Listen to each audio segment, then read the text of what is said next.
स्वागत है आपका हमारे YouTube channel Indian horror stories में। और आज की जो मैं कहानी आपको बताने जा रहा हूँ जो 4 साल पुरानी है और वो बनारस के रहने वाले रमेश उपाध्याय के साथ घटित हुई है।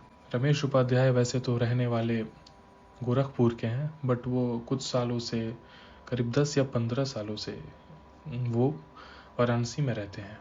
उनका अपना एक छोटा सा बिजनेस है जिसमें वो प्लास्टिक के उनका कुर्सी टेबल जो भी होता है उसका बिजनेस करते हैं। छोटा सा उनका बिजनेस है।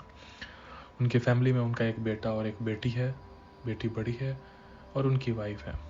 तो ये लोग बनारस में रहते थे। इनका अपना खुद किराए का मकान था जो बनारस के गुदवलिया के पास था। वहीं पे वो किराए के मकान में करीब 6-7 सालों से रह रहे थे। वैसे उन इतने सालों से रहने की वजह से उनका मन लग गया था बनारस में, और उनका सपना था कि वो बनारस में ही रहें अपने परिवार के साथ। उनका बिजनेस भी ठीक ठाक चल रहा था, बच्चे भी पढ़ रहे थे, तो वो चाहते थे एक अच्छा घर लेना।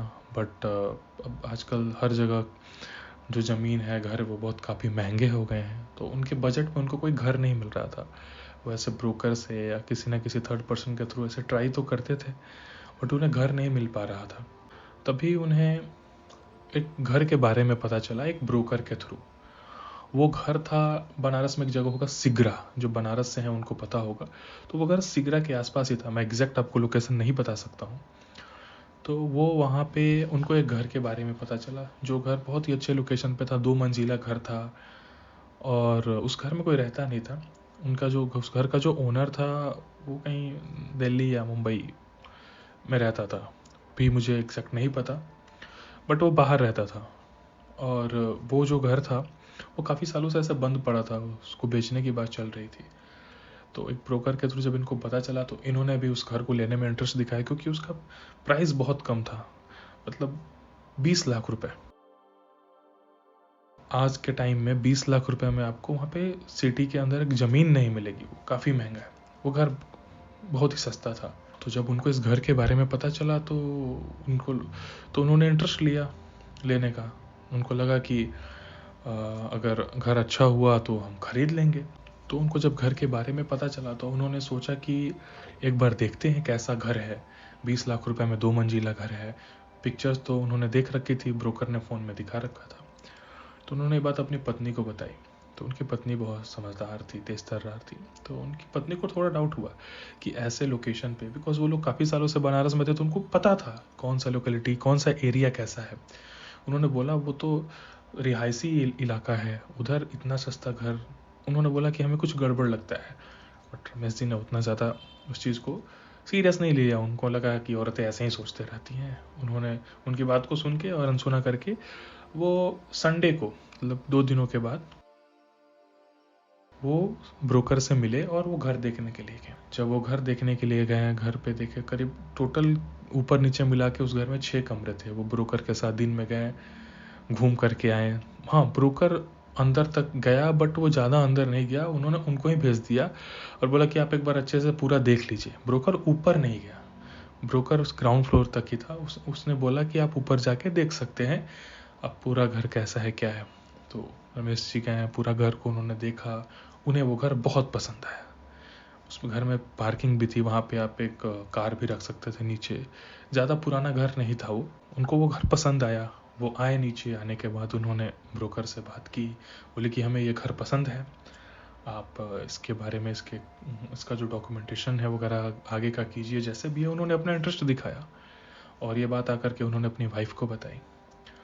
तो उनकी वाइफ ने बोला कि इतनी जल्दीबाजी क्या है, थोड़ा सा आपको पता करना चाहिए।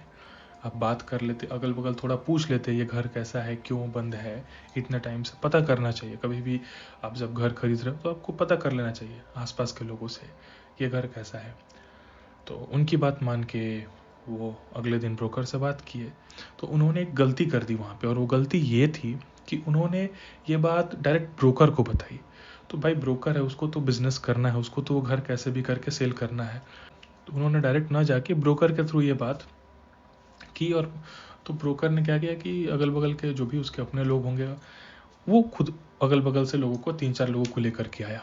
तो जब ब्रोकर लेकर के आया है तो जाहिर सी बात है कि वो कुछ वैसा तो बोलेंगे नहीं जिससे वो डील कैंसिल हो। तो उन्होंने ये चीज़ बोल दी, उन्होंने तारीफ़ कर दी तो उन्होंने बताया कि ये घर जो ओनर है वो बहुत रिच है, उसके और भी बहुत सारे बंगले हैं, वो मैनेज नहीं कर पाता है ओनर, इसीलिए वो इसको बेच रहा है, जो भी है, ऐसा कुछ स्टोरीज उन्होंने सुनाया।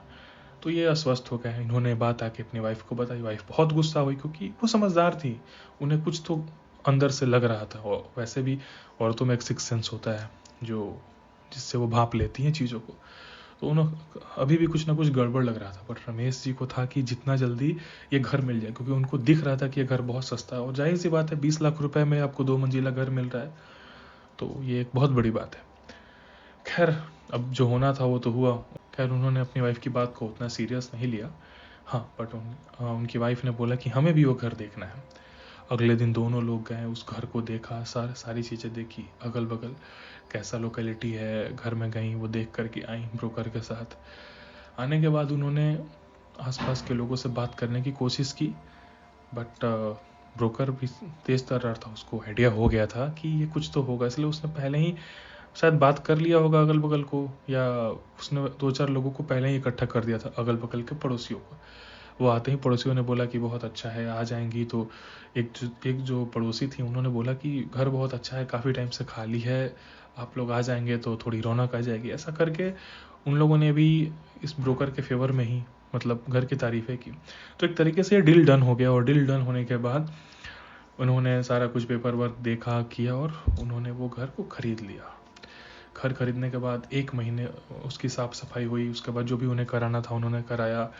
वैसे वहाँ पे कोई रुका नहीं था, क्योंकि ब्राह्मण थे, हिंदू थे, तो ऑफकोर्स हम जब भी कोई नया घर लेते हैं तो हम उस घर में पूजा पाठ वगैरह कराते हैं। उन्होंने भी एक छोटी सी पूजा कराई, और पूजा कराने के बाद वो उसके 2 या 3 दिन के बाद वहाँ पे शिफ्ट हो गए। और शिफ्ट होने के बाद पूरी फैमिली वहाँ रहने लगी।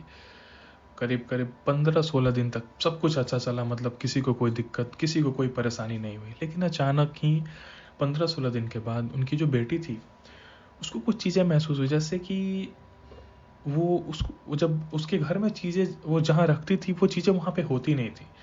अगली सुबह जब वो चीज़ें देखती थी, अपने घर में कुछ भी सामान हो, वो गायब रहती थी। मतलब वो कहीं और रख के सोती थी और अगली सुबह वो कहीं और होता था। तो 1-2 दिन हुआ तो उसने ये बात किसी को बताई नहीं। उसको लगा कि ऐसे ही शायद दिमाग में कुछ चल रहा होगा, या फिर वो गलती से रख दी होगी, कुछ सोच के उसने इग्नोर किया। बट उसके साथ ये चीज़ें लगातार होती रहीं।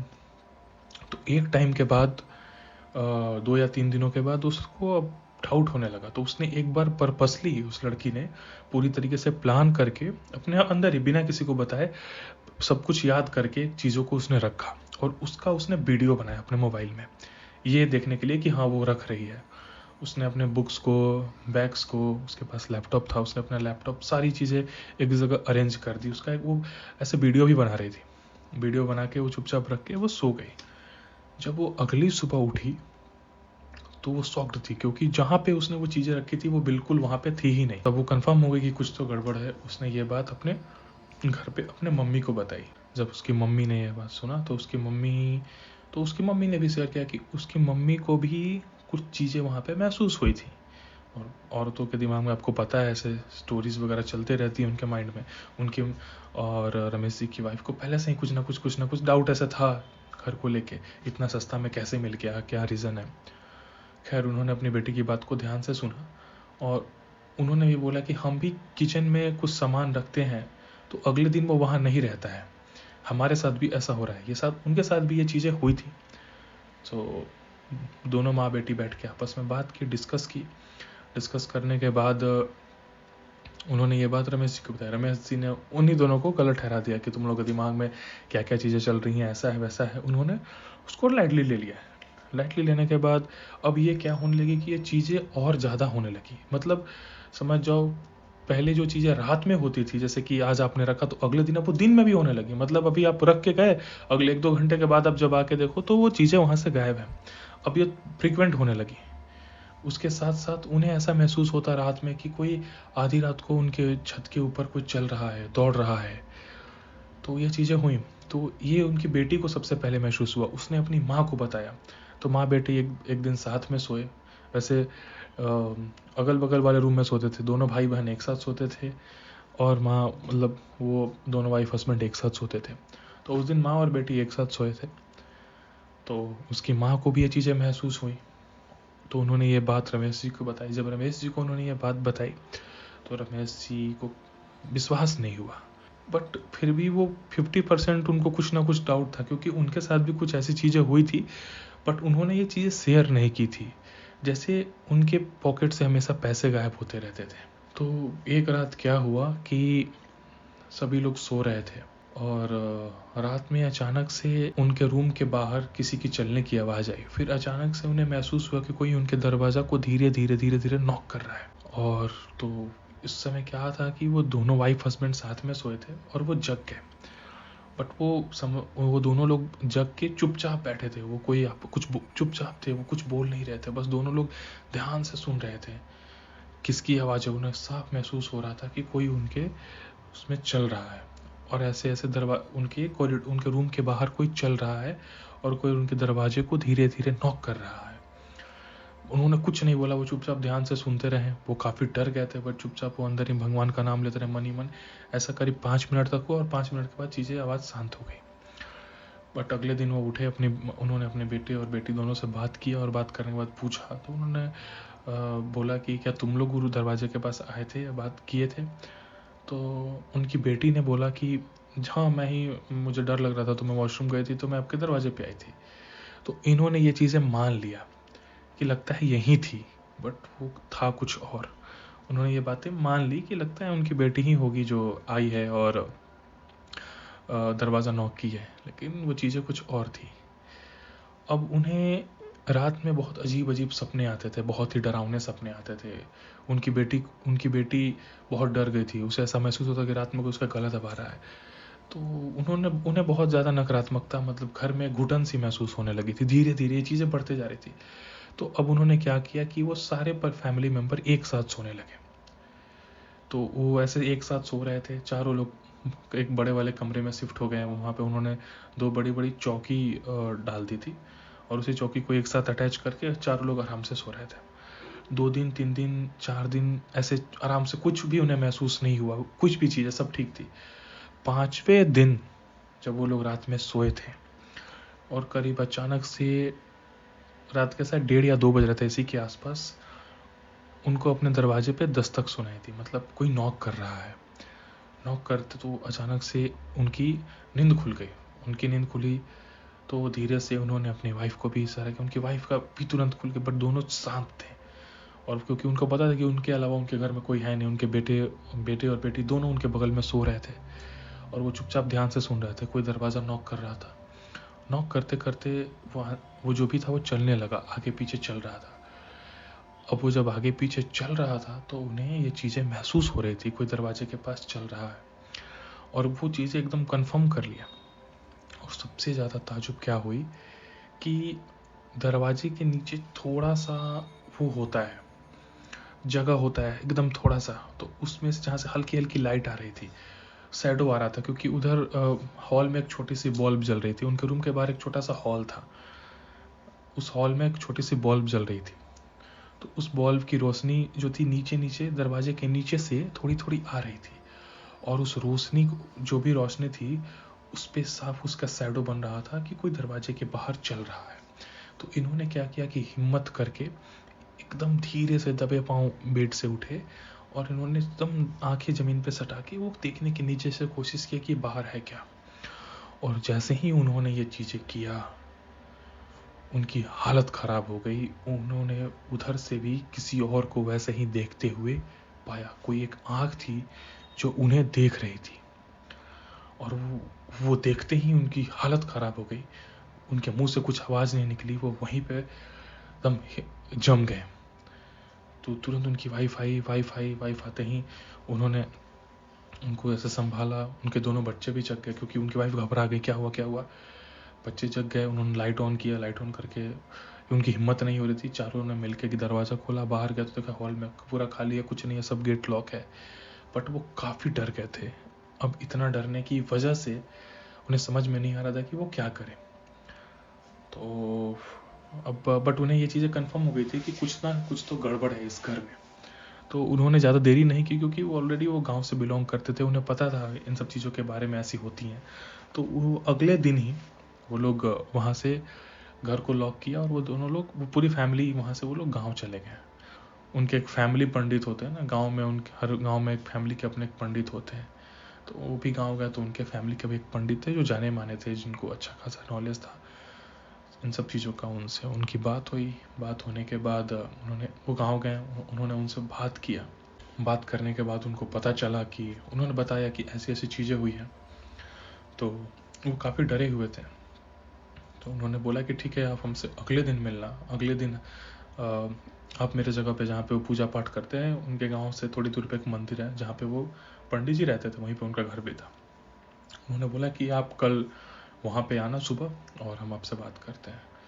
तो अगले दिन वो और उनकी वाइफ दोनों लोग, बच्चे घर पे ही थे, क्योंकि वहाँ पे बाकी और भी उनके फैमिली मेम्बर्स थे, उनके बड़े दादाजी के जो भी थे फैमिली वहाँ थी, तो बच्चे वहीं रुक गए और वो दोनों लोग गए। वहाँ जा कर के उन्होंने बात किया। तब पंडित जी ने बताया कि आप जिस घर में हो वो कोई, वहाँ पे जो आप जिस चीज़ को आपने महसूस किया है वो कोई साधारण चीज़ नहीं है, वो काफ़ी सालों से वहाँ पे है और वो बहुत ख़तरनाक है। वो तो आप लोग इतना पूजा पाठ करते हो, सात्विक हो, सही हो, और आपके ऊपर आपके घर के जो देवी देवता हैं, जो भी कुल के देवी देवता हैं, उनका आशीर्वाद है, इसीलिए आप अभी तक जिंदा बच गए हो। उस घर में टोटल 7 आत्माएं हैं जो कि उसी घर में मरी हैं, और उसको मारा है एक ने, जो सबसे पहले, वो एक औरत है जिसकी डेथ आग लगने से काफ़ी साल पहले हो गई थी, और उसी ने उन 7 लोगों को मारा है, जिसमें से कि 2-3 जो हैं उसी फैमिली के हैं। बाकी जो हैं वो, अब जैसे आप लोग रहने आए हो वैसे ही रहने आए थे। तो उसने मारा है, और जितना जल्दी हो सके वो घर को आप छोड़ दो, क्योंकि उस घर में रहना खतरे से खाली नहीं है। वो बहुत ही खतरनाक घर है। अगर आप उसका अगर उपचार कराने जाएंगे, जो भी कराने जाएंगे, वो बहुत भारी पड़ जाएगा, और उसका कोई गारंटी नहीं है, क्योंकि वो बहुत ताकतवर है।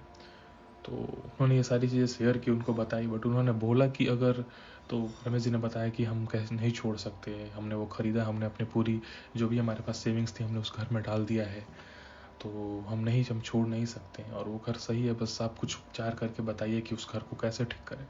उन्होंने बहुत उनसे प्रार्थना की।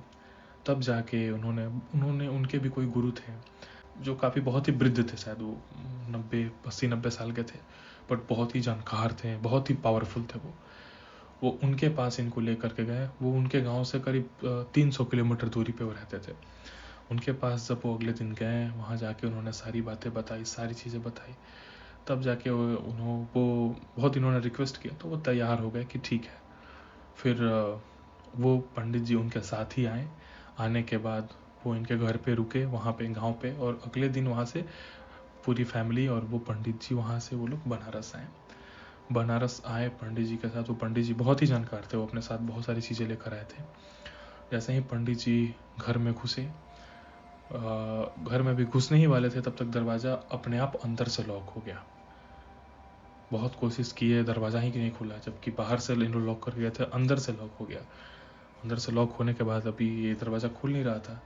तब जाके पंडित जी ने कुछ मंत्र पढ़ा और उन्होंने दरवाजे पे ऐसे जल फेंका। जल फेंकते ही दरवाज़ा अपने आप अंदर से आवाज़, ऐसे छिटकनी जो होती है दरवाजे के से नीचे गिरने की, अपने आप।